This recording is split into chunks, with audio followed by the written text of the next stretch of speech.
సమాజం ఆలోచించాలని చెప్పి సందర్భంగా విజ్ఞప్తి చేస్తున్నా. పాలకులు మళ్ళీ చెప్తున్నా, అన్ని వర్గాలను సమానంగా చూడండి. హిందువుల పరిస్థితి బిచ్చ బతుకు ఏకుండి అడుక్కునే పరిస్థితి తీసుకురాకండి. అన్ని వర్గాల ప్రజల మనోబలు కాపాడాలని చెప్పి నేను ప్రభుత్వాన్ని డిమాండ్ చేస్తున్నా.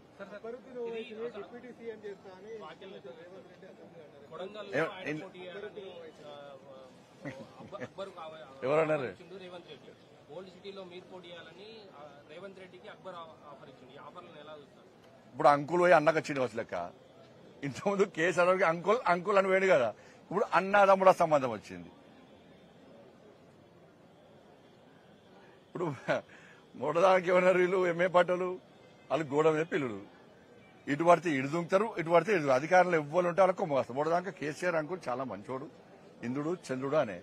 ఇప్పుడు వీరికి తింటే కేసీఆర్ తిడతారు ఇప్పుడు. ఇక మరి వీళ్ళు నెక్స్ట్ కాంగ్రెస్ పార్టీ పరిస్థితి అది కదే. అంతకుముందు కాంగ్రెస్ పార్టీ తిట్టే బీఆర్ఎస్ గోడెక్కిర్రు, బీఆర్ఎస్ గడిలోకి వేయరు. ఇప్పుడు మళ్ళీ బీఆర్ఎస్ గవర్నమెంట్ లేదు కదా, మళ్ళీ కాంగ్రెస్ గవర్నమెంట్ ఇవాళ. మరి అప్పుడు అక్బరుద్దీన్ వచ్చి ఏమనాలి? ఎస్, నా ఓల్డ్ సిటీని న్యూ సిటీగా మారుస్తా అంటే నేను దేనికైనా సిద్ధం అనాలి అన్నాడు. నా హాస్పిటల్ బాగా నడవాలి, నా వ్యాపారాలు మంచిగా జరగాలి, నేను చేసే కబ్జాలు బాగుండాలి, ఓట్స్లో ఎవరు ట్యాక్సీలు కట్టద్దు, ట్యాక్సీలు కట్టే ఆఫీసర్లు వస్తే కొట్టాలి, కొట్టిన ఎవరు కేసు పెట్టద్దు.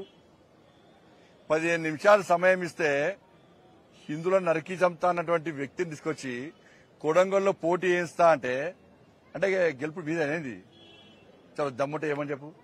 మేమందరం కూర్చొని నిర్ణయించుకొని, మా పార్టీని నిర్ణయించుకొని కొడంగల్లో గిట్లా అక్బరుద్దీన్ వేసి పోటీ చేస్తే డిపాజిట్ రాకుండా చేసే బాధ్యత మాది. ఖతర్నాక్ అభ్యర్థులు నిలబడతాం మేము. ఒక్కొక్క యువకుడు ఒక్కొక్క ఇంటికి ఇన్ఛార్జిగా వస్తాడు. స్వచ్ఛందంగా వచ్చే పరిస్థితి తెలంగాణ రాష్ట్రంలో. ఒక్కొక్క యువకుడు కొడంగల్లో ఒక్కొక్క ఇంటికి ఇన్ఛార్జిగా వచ్చి డిపాజిట్ రాకుండా చేస్తాం మేము.